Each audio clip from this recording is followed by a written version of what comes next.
Hello everybody. और आज हम लोग थोड़ा सा सुपरफिशियल डिस्कशन करेंगे अबाउट किडनी स्टोन्स। तो किडनी स्टोन्स की बहुत डिटेल में नहीं जाते, बहुत 4-5 तरह के होते हैं। तो अब ज़्यादातर इनकी प्रॉब्लम शुरू होती है जब आपकी यूरिन थोड़ी एसिडिक हो, है ना, या फिर आपका डिहाइड्रेशन हो।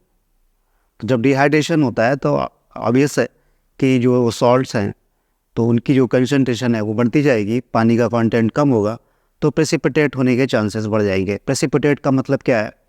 जैसे आप एक एक सोल्यूशन बनाओ नमक का या चीनी का, और एक अगर पतला सोल्यूशन है तो उसको आप 1-2 दिन के लिए छोड़ दो, तो 2 दिन के बाद आप चेक करोगे कि वो लगभग वैसा ही दिखेगा।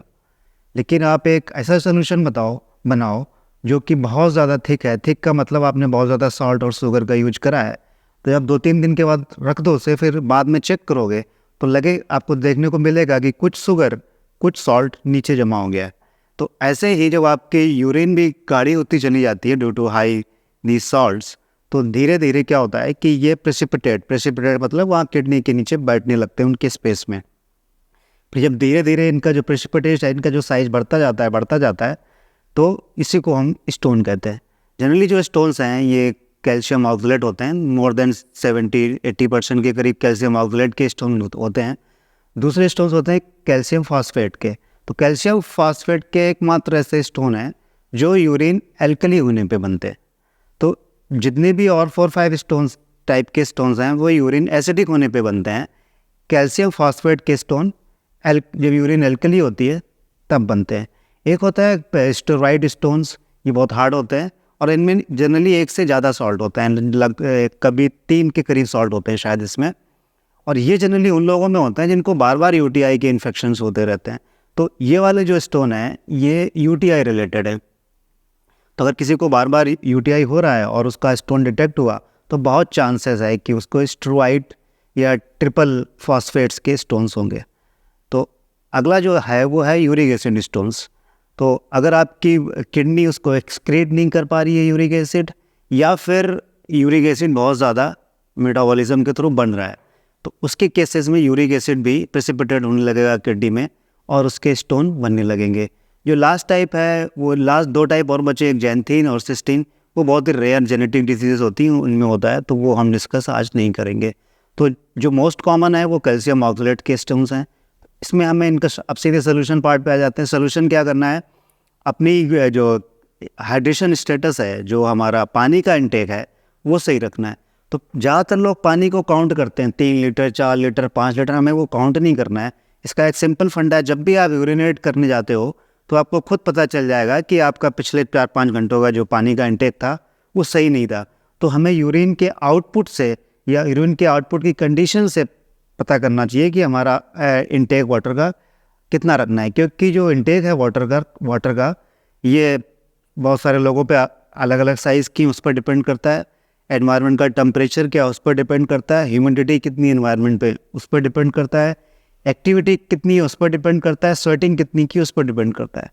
तो इसलिए हम वाटर का इंटेक एक कोई number particular 2.5 litre 3 litre 3.5 litre नहीं बना सकते। इसका कोई रूल हमें रूल बनाना पड़ेगा। यूरिन के आउटपुट को देखना है, उसमें अमाउंट कैसा है, कहीं स्लाइड बर्निंग तो नहीं हो रही जब हम यूरिनेशन कर रहे हैं, और कितना यूरिन आ रहा है, और उसका कलर अगर चेंज हो रहा है, थोड़ा डार्क कलर हो रहा है, तो मतलब पिछले कुछ घंटों में हमने पानी ठीक से नहीं पिया।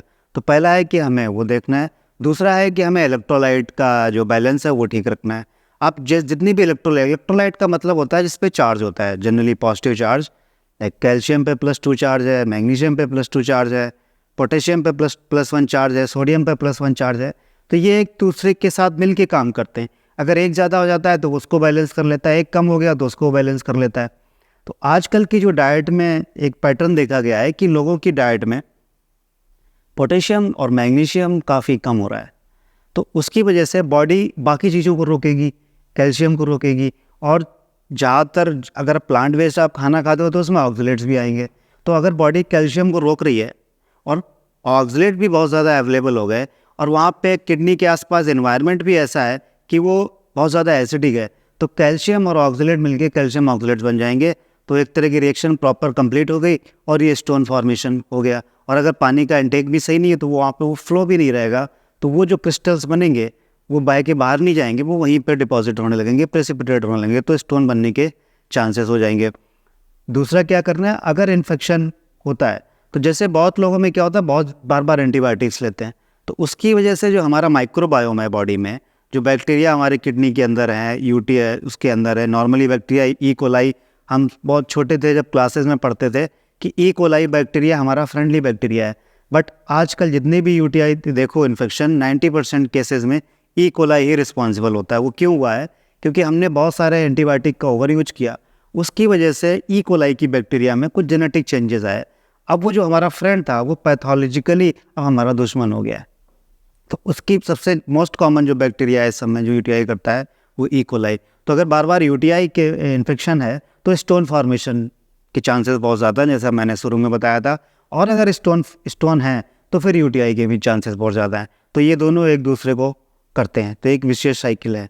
तो हमें पहला तो हाइड्रेशन रखना है, दूसरा पोटेशियम और मैग्नीशियम का जो इनटेक है वो प्रॉपर रखना है, और एक्टिविटी बहुत ज़रूरी चीज़ है। देखो ये तो वो कॉमन सेंस है, अगर आप एक्टिविटी करोगे तो आपका, ये तो सब कोई जानता है कि आपका हार्ट ज़्यादा ब्लड पंप करेगा ड्यूरिंग एक्टिविटी। तो इमेजिन कि अगर आप हार्ट ज़्यादा ब्लड पंप कर रहा है तो क्या किडनी फिल्ट्रेशन रेट अपना नहीं बढ़ाएगी? किडनी में तो अपना फिल्ट्रेशन रेट जो लोग एक्टिव में ज़्यादा होगा, तो जितना ज़्यादा किडनी फिल्टर करेगी लिक्विड को या ब्लड को, तो उतना ज़्यादा चांसेस हैं कि वहाँ पे जो क्रिस्टल जमा हो रहे हैं वो वहाँ से हट जाएं। अब इसके लिए अच्छे बैक्टीरिया के लिए क्या कर सकते हैं, कभी कभी हम प्रोबायोटिक या प्रीबायोटिक का यूज कर सकते हैं। कॉन्टिन्यूस लेने की कोई ज़रूरत नहीं होती। सॉल्ट का इंटेक भी हमें प्रॉपर रखना है। तो पहला हो गया हाइड्रेशन, दूसरा हो गया इलेक्ट्रोलाइट, एक्टिविटी और प्रोबायोटिक चीज़ें। अगर मान लिया स्टोन हो ही गए तो ज़रूरी नहीं है कि सर्जरी की तरफ जाना पड़ेगा। तो ज़्यादातर जो स्टोन्स हैं वो खुद ही निकल जाते हैं, बट प्रॉब्लम क्या होती है, वो स्टोन की जो एजेस होती हैं काफ़ी शार्प होती हैं, तो वो इंजरी कर देती हैं आपके अंदर पाथ में। उससे पेन बहुत सीवियर होता है या ब्लीडिंग हो सकती है। तो इसको अगर घर के कुछ नुस्खे, जैसे आप खाने वाला सोडा यूज कर सकते हैं, या आप पोटेशियम की कोई सॉल्ट यूज कर सकते हैं। नमक का इंटेक प्रॉपर रखना है। मैग्नीशियम के इतने सारे सप्लीमेंट या सॉल्ट्स कई तरह के आते हैं, उसमें कुछ तरह के जो सॉल्ट हैं वो आप मैग्नीशियम के शायद 10 से 12 सॉल्ट आते हैं, उसमें 2-3 तरह के जो सॉल्ट हैं वो आप किसी भी एक्सपर्ट से पूछ के उनको शुरू कर सकते हैं। वाटर का इंटेक प्रॉपर रख सकते हैं। बहुत लोग रिकमेंड करते हैं कि अल्कोहल या बियर का कंजम्पशन बढ़ा दो, बट उसके फ़ायदे कम हैं और नुकसान ज़्यादा है। अगर छोटा सा स्टोन कहीं पड़ा हुआ है, आपने बहुत ज़्यादा बियर का इंटेक कर लिया और फ्लो इतना आया कि उस छोटे से स्टोन ने कहीं इंजरी कर दी, तो आपको सीधे अस्पताल या इमरजेंसी में भागना पड़ेगा। और जो अल्कोहल के साइड इफ़ेक्ट आने हैं वो तो आने ही हैं, तो ये कोई अच्छा तरीका नहीं है। तो बेस्ट इज़ कि आप इलेक्ट्रोलाइट का बैलेंस सही रखो, तो अपने आप धीरे धीरे डिज़ोल्व हो सकते हैं।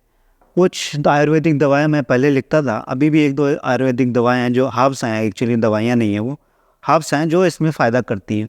कुछ तरह की वेजिटेबल्स भी हैं, अगर हम उनको ज़्यादा कंज्यूम करें, जैसे सेलरी, तो सेलरी एक तरह का सैलड है जो लोग जानते होंगे, तो कुछ लोग उसका जूस का भी पीते हैं। तो मैंने देखा है 2-3 पेशेंट्स में कि सेलरी का जूस पीने से भी उनको फ़ायदा मिला। मैं फ़ायदा ये तब कहता हूँ जब उन्होंने और कुछ कंज्यूम नहीं किया, लाइक उन्होंने और कोई इंटरवेंशन नहीं किया, और कोई लाइफस्टाइल चेंजेस नहीं किए, और कोई दवाइयाँ नहीं चेंज करी, सिर्फ इस चीज़ का यूज किया, तो तभी उस केस में मैं मान सकता हूँ कि हाँ फ़ायदा हुआ। तो वो जो 2-3 पेशेंट थे उन्होंने केवल एक यही चेंज किया था कि वो जूस उन्होंने ऐड किया फॉर 2-3 मंथ, तो उनको रिमूव हो गए। अब प्रॉब्लम ये है कि किडनी के स्टोन, जैसा मैंने बताया कि 90% तो अपने आप ही निकल जाते हैं, तो आप सीधे सीधे किसी को नहीं बता सकते कि ये इसकी बेस्ट दवा है, क्योंकि क्या पता वो कि उस दवा ने भी काम किया है कि वो खुद ही से निकल गया है ना।